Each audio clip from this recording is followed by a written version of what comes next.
اعوذ باللہ من الشیطان الرجیم بسم اللہ الرحمن الرحیم رب اشرح لی صدری ویسر لی امری واحلل عقدۃ من لسانی یفقہوا قولی واجعل لی وزیرا من اہلی رب زدنا علما اللہم فقہنا فی الدین اللہم بلغنا یوم العرفہ آمین یا رب العالمین۔ السلام علیکم ورحمۃ اللہ وبرکاتہ۔ کیسی ہیں آپ سب ساتھی؟ الحمدللہ حرمت والا مہینہ شروع ہو چکا ہے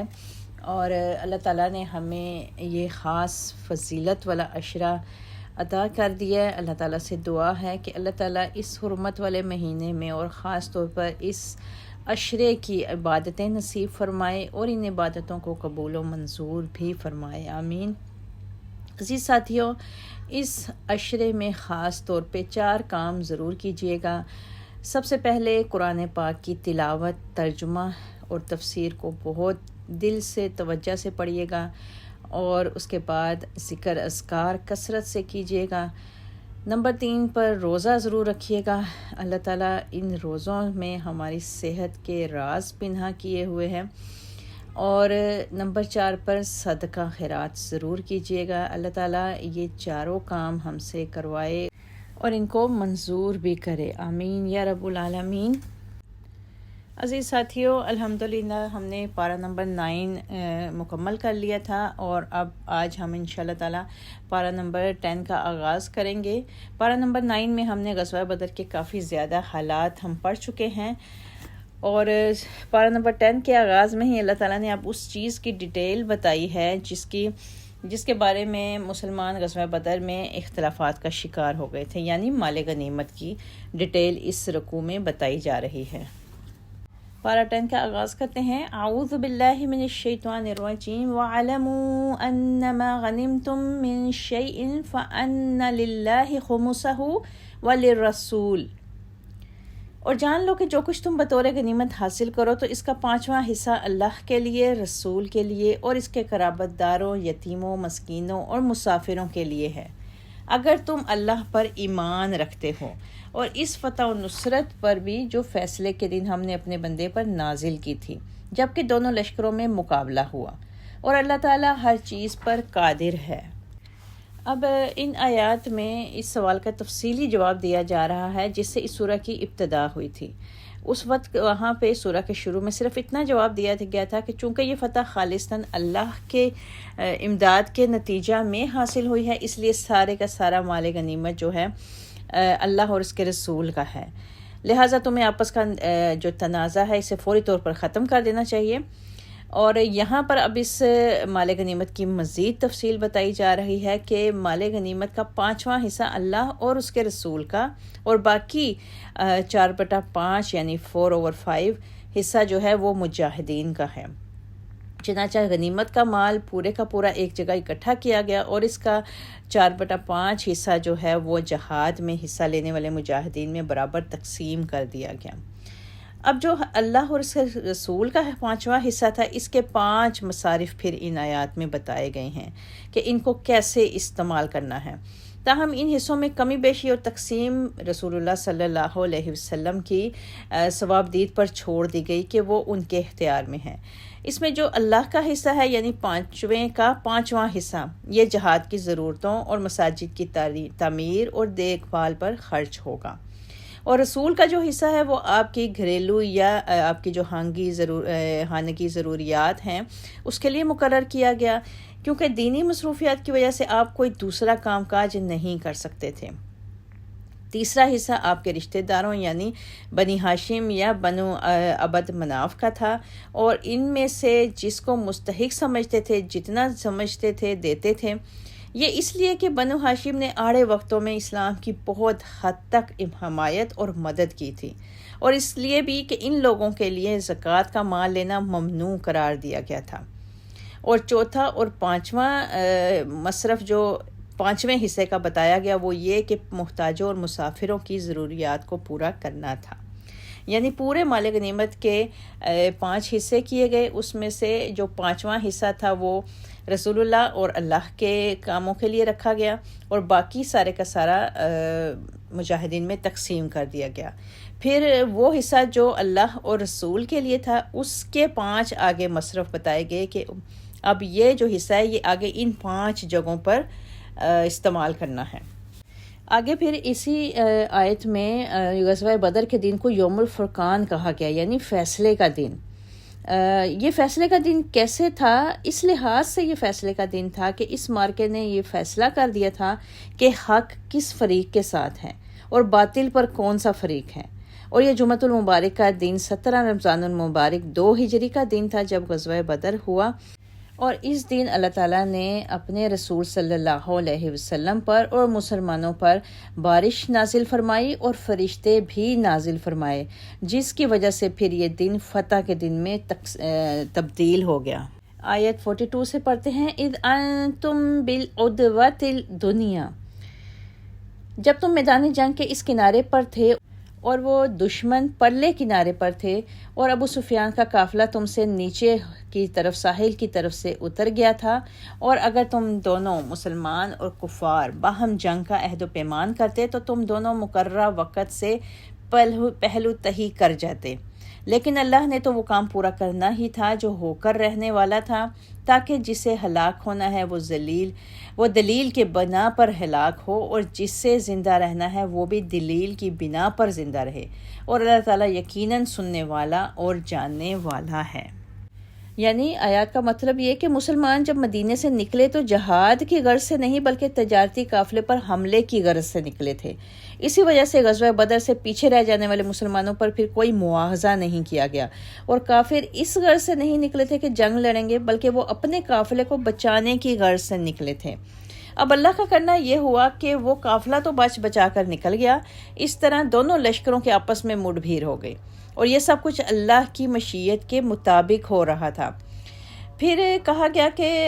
یعنی اگر کافر اور مسلمان آپس میں لڑائی کے لیے کوئی عہد و پیمان کرتے تو عین ممکن تھا کہ دونوں فریق یا کوئی ایک فریق وعدہ خلافی کر کے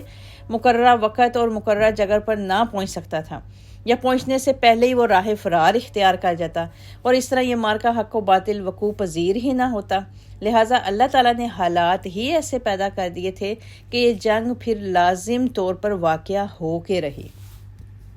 اور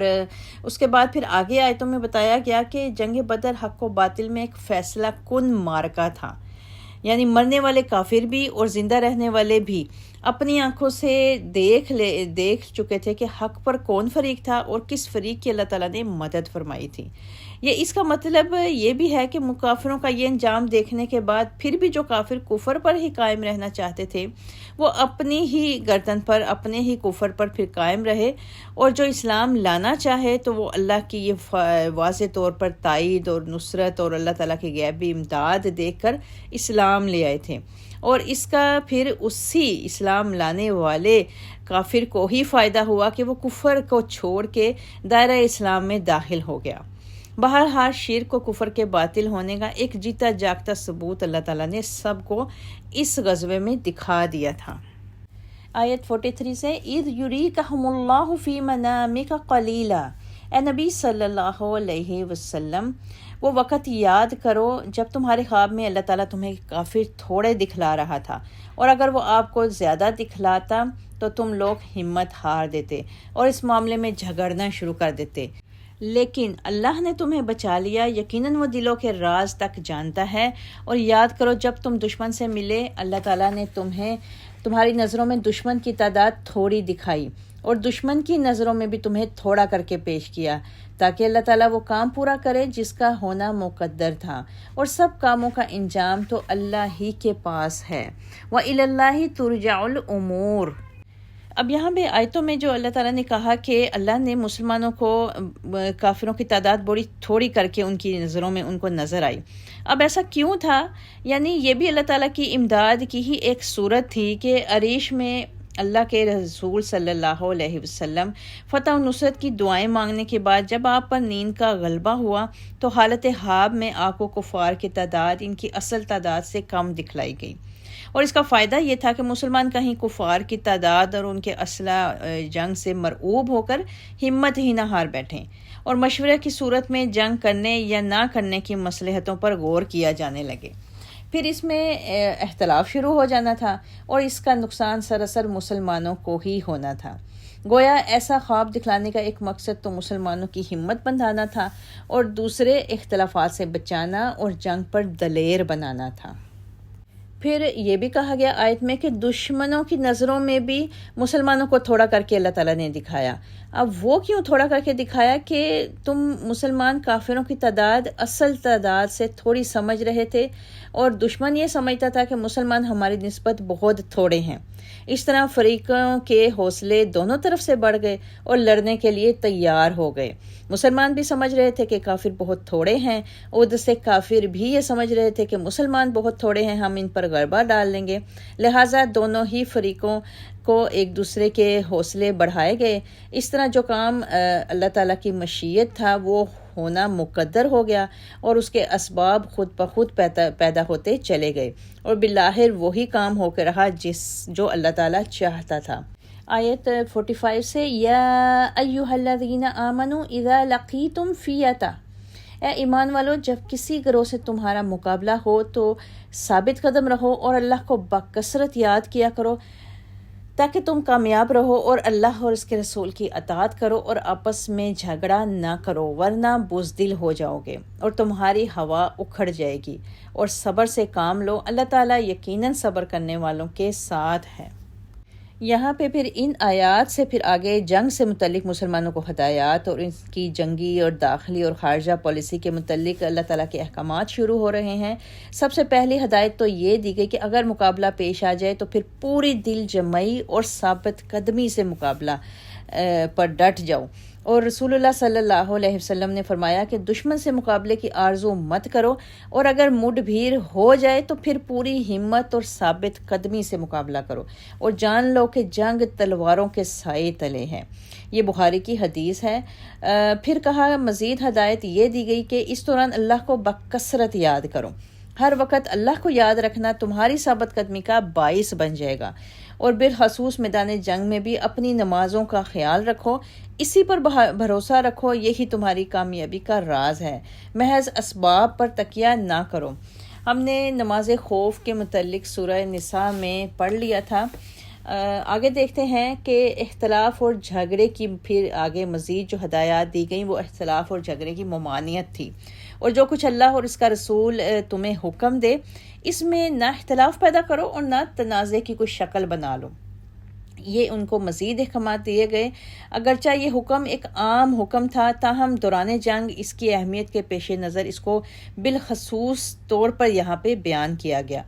اور پھر کہا کہ اگر تم اس دوران اختلاف کا شکار ہو گئے تو تمہاری ہمتیں پست ہو جائیں گی، اور اگر تمہاری ساکھ کو سخت دھچکا لگے گا جو تمہاری بالآخر شکست کا پیش خیمہ بن سکتا ہے،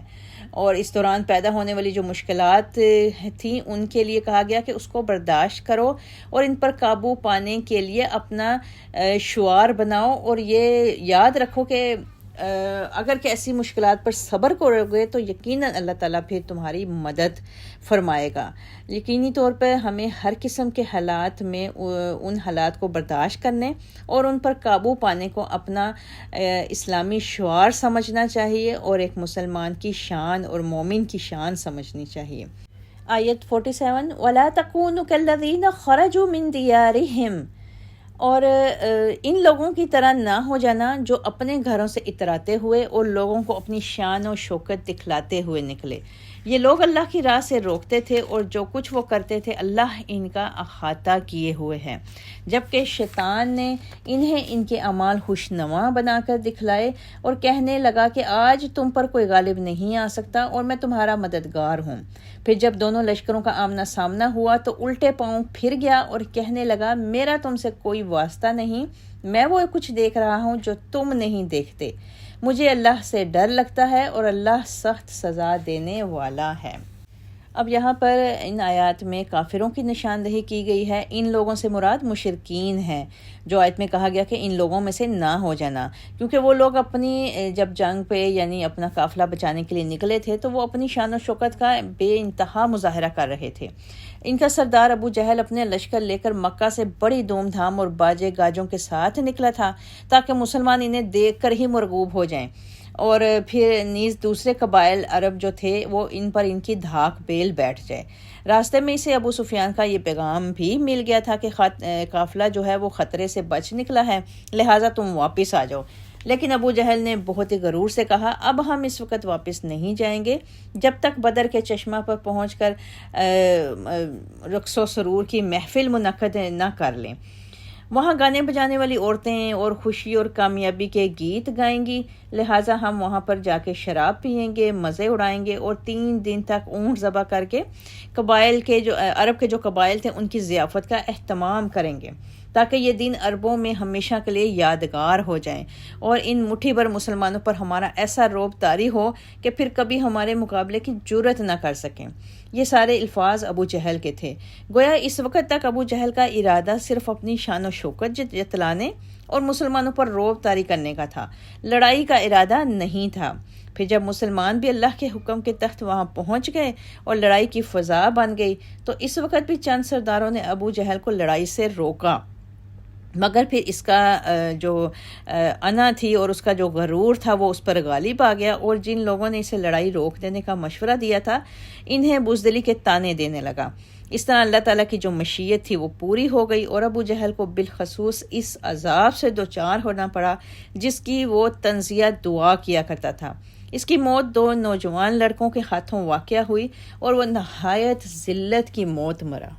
پھر ان آیتوں میں اللہ تعالیٰ نے یہ چیز بھی بتائی کہ کافروں کے لشکر میں شیطان بھی آ گھسا تھا، اور وہ کس روپ میں آیا تھا؟ وہ سراقہ بن مالک کی شکل میں کافروں کے لشکر میں موجود ہوا تھا اور ابو جہل سے کہنے لگا تھا کہ ہماری طرف سے تم لوگ بالکل مطمئن رہو، کیونکہ یہ آپس میں پہلے ایک دوسرے کے دشمن تھے۔ تو ابو جہل کو یہی خطرہ تھا کہ کہیں یہ مسلمانوں سے نہ جا ملے، لہٰذا شیطان جو تھا وہ سراقہ بن مالک کی شکل میں کافروں میں آ کے گھس گیا اور اس نے ان کو مطمئن کیا کہ اس طرف میری طرف سے تم لوگ مطمئن رہو، میں تم لوگوں کے ساتھ ہوں، اس معاملے میں میں تمہاری پوری حمایت کروں گا اور مسلمانوں کا ہم استحصال کریں گے، ویسے بھی تم لوگوں کی فتح یقینی ہے۔ یہ اس وقت شیطان نے ابو جہل کو اور باقی مشرکین کو اس طرح سے مطمئن کر دیا، حالانکہ وہ تھا اصل میں حقیقت میں شیطان، لیکن انسانی شکل میں ان کا دوست بن کر ان میں شامل ہو گیا تھا۔ پھر وہ کہنے لگا کہ تمہاری اتنی بڑی جمعیت کے سامنے ان تھوڑے سے مسلمانوں کی کیا حیثیت ہے؟ یعنی مزید وہ اپنی باتوں سے ان کے جذبات کو گرم کرتا اور ان کو لڑنے کے لیے ہمت بندھاتا۔ پھر جب میدان کارزار گرم ہوا اور جنگ اپنے عروج پہ پہنچی اور پھر اس شیطان نے مسلمانوں کی مدد کے لیے جب فرشتے اترتے دیکھ لیے، کیونکہ مسلمان تو وہ چیز یا کافر فرشتے نہیں دیکھ سکتے تھے، شیطان کو یہ پورا نظر آ رہے تھے، اسے اللہ کی مدد اترتی ہوئی جب نظر آئی اور اس نے یہ اندازہ کر لیا کہ اب مشرکین کی شکست یقینی ہے تو وہ وہاں سے کھسکنے لگا۔ اس وقت ابو جہل نے کہا عین مشکل کے وقت اب کہاں جاتے ہو؟ کہنے لگا جو کچھ مجھے نظر آ رہا ہے وہ تم نہیں دیکھ سکتے۔ یہ کہہ کر وہ چلتا بنا، کیونکہ وہ تھا تو شیطان، وہ تو فوراً سے غائب ہو سکتا تھا۔ اس وقت بھی شیطان نے اپنے ساتھیوں کو یہ نہ بتایا کہ جو کچھ میں دیکھ رہا ہوں اس کے مطابق تمہاری ہلاکت ہونے والی ہے، کیونکہ شیطان تو سارے حالات و واقعات سمجھ گیا تھا، لہٰذا اس نے اپنے ساتھیوں کو کوئی اس چیز سے آگاہی نہیں دی بلکہ تاکہ وہ اس کا بروقت کوئی تدارک کر لیتے، بلکہ وہ انہیں دغا دے کر واپس مڑ گیا۔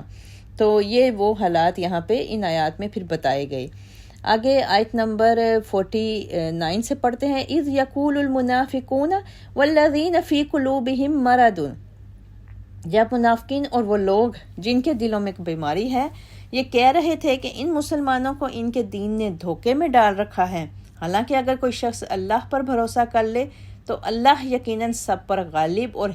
حکمت والا ہے۔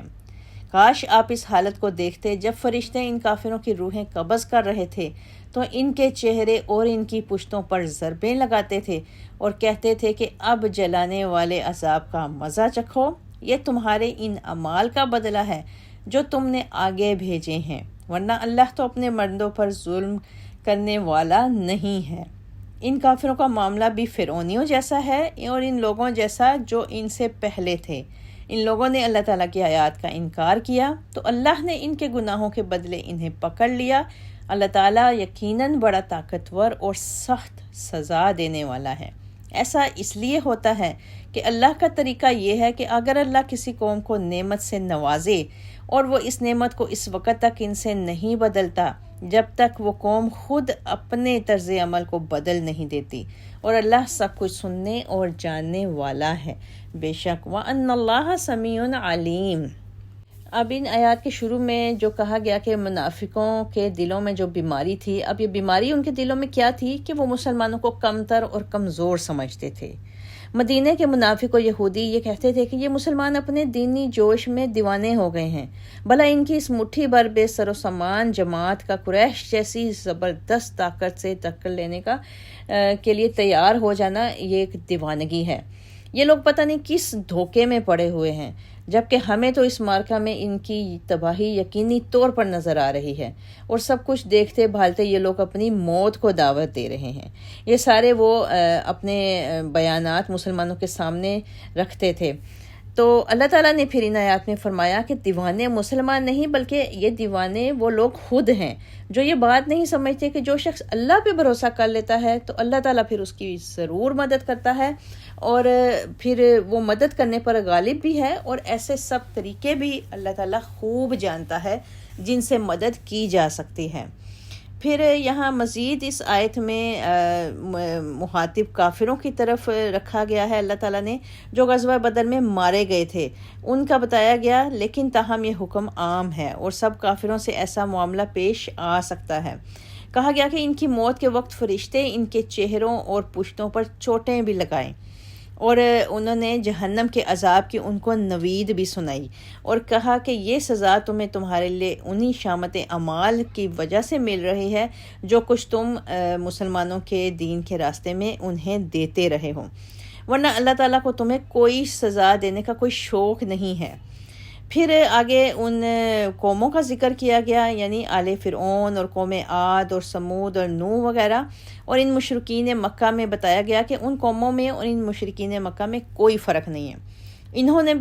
بھی اللہ کی آیات کا انکار کیا تھا اور نافرمانی اور سرکشی پر اتر آئے تھے، اور یہ لوگ بھی وہی کچھ کر رہے ہیں۔ لہٰذا جیسے انہیں اپنے گناہوں کی پاداش میں عذاب سے دوچار ہونا پڑا تھا ان قوموں کو، اسی طرح انہیں بھی عذاب بدر سے دوچار ہونا پڑے گا، اور آگے بھی اگر یہی روش رکھیں گے تو پھر اللہ تعالیٰ ان کو اسی طرح آگے بھی سزا اور عذاب سے دوچار کرے گا، کیونکہ اللہ ایسی سزا دینے کی پوری طاقت رکھتا ہے۔ ان اللہ قوی شدید العقاب۔ پھر آیت کے آخر میں کہا گیا کہ اللہ تعالیٰ اگر کسی قوم کو کوئی نعمت سے نوازتا ہے تو جب تک وہ قوم اللہ تعالیٰ کی فرما بردار بن کر رہتی ہے، اللہ تعالیٰ کبھی بھی وہ نعمت ان سے واپس نہیں لکھتا، چھینتا نہیں ہے۔ لیکن پھر جب ان لوگوں کی اس قوم کی نیتوں میں فتور آ جاتا ہے، بگاڑ پیدا ہو جاتا ہے، تو پھر اللہ تعالیٰ کی نعمت ان سے چھین لی جاتی ہے۔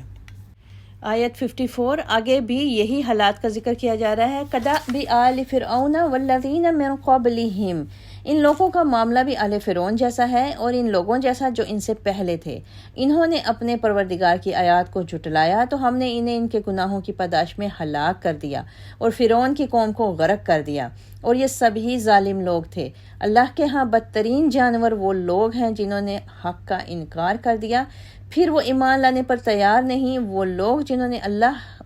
جنہوں نے آپ صلی اللہ علیہ وسلم سے عہد کیا، پھر وہ ہر بار ہی اپنے عہد کو توڑ دیتے ہیں اور اللہ سے ڈرتے نہیں۔ ایسے عہد شکن لوگوں کو اگر آپ میدان جنگ میں پا لیں تو انہیں عبرتناک سزا دیں تاکہ ان کے پچھلے سبق حاصل کریں۔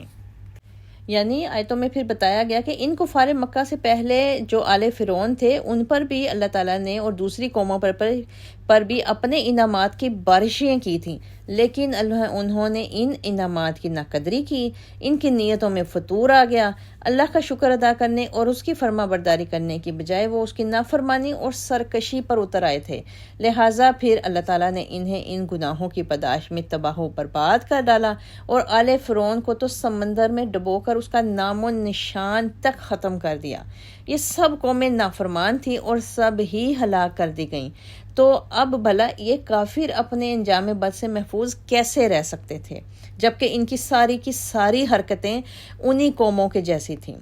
پھر کہا گیا کہ بدترین لوگ ہیں یہ۔ کون بدترین ہے؟ کس کو بدترین مخلوق کہا گیا؟ یہ اس لحاظ سے یعنی کہا گیا کہ انہیں عقل اور تمیز کی قوت بخشی گئی تھی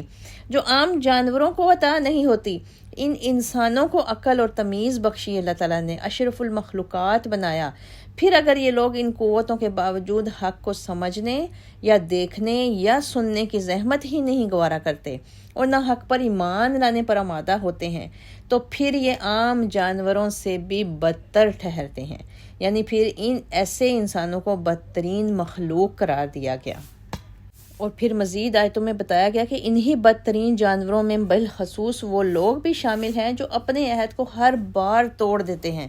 یہاں ان لوگوں سے مراد مدینہ کے یہودی تھے۔ جب رسول اللہ صلی اللہ علیہ وسلم مدینہ تشریف لائے تھے تو آپ نے مدینہ کے یہودیوں اور دوسرے مشرک قبائل سے معاہدات کی جو داغ بیل ڈالی تھی، جو بعد میں میثاق مدینہ کے نام سے مشہور ہوا تھا۔ یہودیوں کے 3 قبائل مدینے میں آباد تھے، تینوں نے اس معاہدے کو باری باری تسلیم کر لیا تھا، لیکن اپنی موروثی عادت کے مطابق بارہا اس معاہدے کی انہوں نے خلاف ورزیاں کی۔ انہوں نے اوس و خزرج کے درمیان دو بار عداوت اور دشمنیاں ڈالنے کی کوشش کی، منافقوں کے ساتھ مل کر خفیہ اور غیر انسانی سرگرمیوں میں مصروف رہے۔ ایک مسلمان عورت بنو قینقاع کے بازار میں ایک سونار کے پاس گئی تو اسے ان لوگوں نے عذرائے شرارت برہنہ کر دیا۔ اس پر فریقین میں ایک بلوا ہو گیا اور غزوہ بدر کے بعد کعب بن اشرف خود مکہ گیا اور مشرکین مکہ کو مسلمانوں کے خلاف جنگ پر بھڑکا دیا۔ اسی طرح ایک دفعہ یہودیوں نے آپ صلی اللہ علیہ وسلم کو چھت سے پتھر گرا کر ہلاک کرنا چاہا، نعوذ باللہ۔ جنگ خیبر کے موقع پر آپ کو دعوت میں بکری کا گوشت کھلانے کی کوشش کی گئی جس میں زہر ملا ہوا تھا۔ غرض ان کی بد عہدیاں اور عہد شکنیاں اور ان کی یہ غیر انسانی سرگرمیاں اتنی زیادہ تھیں جن کا بیان کرنا ناممکن ہے۔ پھر ایسے لوگوں کے متعلق پھر اللہ تعالیٰ نے ان آیات میں بتایا کہ جب بھی ان سے جنگ کا واسطہ پڑے تو پھر ان کو پچھلے ان کے سارے سبق یاد دلاؤ اور ان کو میدان جنگ میں عبرتناک شکست دو۔ آیت 58 سے وَإِمَّا تَخَافَنَّ مِن قَوْمٍ، اور اگر آپ کو کسی قوم سے خیانت یعنی بد عہدی کا خطرہ ہو تو برابری کی سطح پر ان کا معاہدہ ان کے آگے پھینک دو، کیونکہ اللہ تعالیٰ خیانت کرنے والوں کو پسند نہیں کرتا، اور کافی لوگ ہرگز یہ خیال نہ کریں کہ وہ بازی لے جائیں گے، کیونکہ وہ ہمیں عاجز نہیں کر سکتے، اور جہاں تک ممکن ہو کافروں کے مقابلے کے لیے قوت اور جنگی گھوڑے تیار رکھو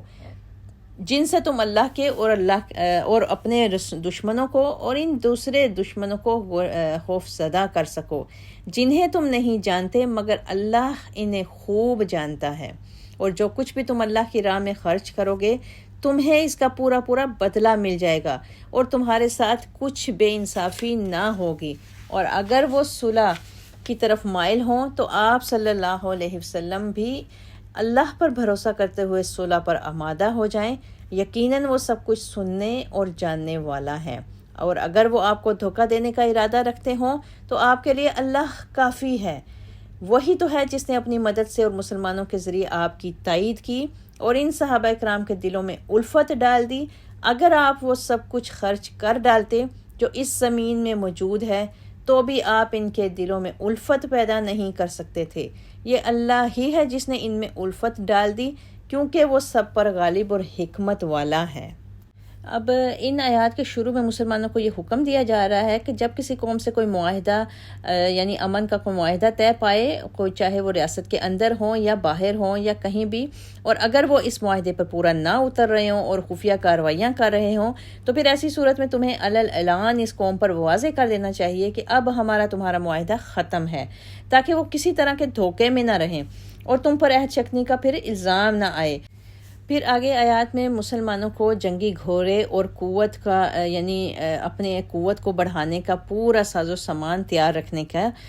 حکم دیا گیا۔ یعنی یہ کافروں کو یہ بات اچھی طرح ذہن نشین کر لینی چاہیے کہ جھوٹ، دغا، مکر و فریب، عیاری و مکاری، یہ سازشیں جو ہیں وہ اسلام کا راستہ روکنے میں کبھی کامیاب نہیں ہو سکتی۔ اس آیت کے مخاطب بھی یہود مدینہ اور منافقین ہیں جو ہر وقت مسلمانوں کو زیر کرنے کی کوئی نہ کوئی تدبیریں سوچتے رہتے تھے اور ایک دوسرے کو اپنا ہمراز بنائے رکھتے تھے۔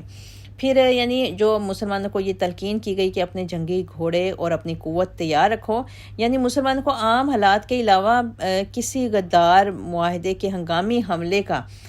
مقابلہ کرنے کے لیے ہر وقت جنگ کے لیے تیار رہنا چاہیے۔ کوئی کسی وقت بھی غداری کر سکتا ہے، اور جہاں تک ممکن ہو اسلحہ جنگ مہیا رکھنا چاہیے اپنے پاس۔ اس کا یہ فائدہ بھی ہوگا کہ مسلمانوں کو کھلے اور چھپے دشمن سب ان سے مرعوب بھی رہیں گے، اور اس غرض پر جتنا بھی مسلمانوں کا خرچ ہوگا سب فی سبیل اللہ بھی شمار ہوگا۔ اور اس کا پھر اللہ تعالیٰ نے آیتوں میں بتایا کہ تمہیں اجر بھی پورا ملے گا۔ رسول اللہ صلی اللہ علیہ وسلم کے زمانے میں اسلحہ جنگ میں تیز نیزے، تلوار اور جنگی گھوڑے ہوتے تھے، لہٰذا ایسی تمام چیزوں کو ہر وقت تیار رکھنے کا حکم دیا گیا۔ پھر آگے کہا گیا کہ اگر ان سب کے باوجود وہ لوگ تم لوگوں سے صلح رکھنا چاہے تو پھر تم لوگ صلح ہی رکھو، یعنی جو قوم بھی مسلمانوں سے صلح یا معاہدہ امن کرنے کے لیے پیش قدمی کرے یا پیشکش کرے تو مسلمانوں کو یہ نہیں پھر سوچنا چاہیے کہ ممکن ہے یہ لوگ اپنی کسی ذاتی مصلحت کے لیے یا کسی مناسب موقع کے انتظار کے لیے ایسا کر رہے ہیں، اور جب انہیں موقع ملے گا تو یہ ہم پہ حملہ کر دیں گے، بلکہ پھر اللہ تعالیٰ نے کہا دلیر ہو کر اور اللہ پر بھروسہ کرتے ہوئے ان کی اس پیشکش کو قبول کر لینا چاہیے۔ رہا ان کی نیت کا فطور، تو اللہ نے کہا کہ وہ تو سب کچھ اللہ کو معلوم ہے۔ ایسی صورت میں اللہ یقیناً ان لوگوں کی مدد کرے گا جو صلح اور امن کے لیے ہر وقت تیار رہتے ہیں اور اپنے معاہدے کو پورا کرنے کی ہر ممکن کوشش کرتے ہیں۔ یہاں پر یہ آیت واضح طور پر اس بات کو بھی ثابت کرتی ہے کہ اسلام امن و سلامتی کا دین اور پیامبر ہے۔ پھر آیتوں کے آخر میں کہا گیا کہ اگر آئندہ کوئی بھی قوم غداری یا معاہدے کو توڑے گی یا اس کی نیت کرے گی اور آپ پر حملہ آور ہوگی تو پھر اللہ آپ کی اسی طرح مدد فرمائے گا جس طرح اللہ تعالیٰ ہمیشہ مشکل وقت میں مسلمانوں کی مدد فرماتا ہے۔ اور آگے آخر میں کہا گیا کہ اللہ تعالیٰ کا یہ خاص کرم تھا مسلمانوں پر کہ کہاں یہ قبیلے پہلے اوس اور خزرج اور دوسرے جو قبیلے تھے جو اب مسلمانوں کے ساتھ مل چکے تھے، یہ پہلے ایک دوسرے کے جانی دشمن تھے، لیکن اللہ تعالیٰ کا فضل و کرم تھا کہ 2-3 سال کے اندر ہی ان کے دلوں میں ایسی محبت اور الفت اللہ تعالیٰ نے ڈال دی تھی کہ آج وہ حقیقی بھائیوں سے بھی بڑھ کر ایک دوسرے کے ہمدرد بن گئے تھے، اور ایسا عظیم الشان کارنامہ محض دینی اسباب سے، دنیاوی اسباب سے کبھی سر انجام نہیں پا سکتا، بلکہ پھر ان میں یہ الفت اور جو اجتماعیت تھی وہ رسول اللہ صلی اللہ علیہ وسلم کی ذات کا ایک مرکز تھی، اور یہ سب کچھ اللہ کی قدرت کا کرشمہ اور اللہ کی کمال حکمت کی دلیل تھی کہ اس نے باطل کی سرکوبی کے لیے مسلمانوں کو اس طرح آپس میں متحد و متفق بنا دیا۔ اللہ تعالیٰ سے دعا ہے کہ اللہ تعالیٰ آج بھی مسلمانوں کو ایسا ہی ایک دوسرے کے ساتھ متحد و متفق بنا دے تاکہ وہ تمام کفار اور تمام ہر قسم کے باطل کے سامنے سینہ سپر ہو کر کھڑے ہو سکیں۔ آمین یا رب العالمین۔ وآخر دعانا ان الحمد للہ رب العالمین۔ سبحان ربک رب العزۃ عما یصفون وسلام علی المرسلین والحمد للہ رب العالمین وما علینا الا البلاغ۔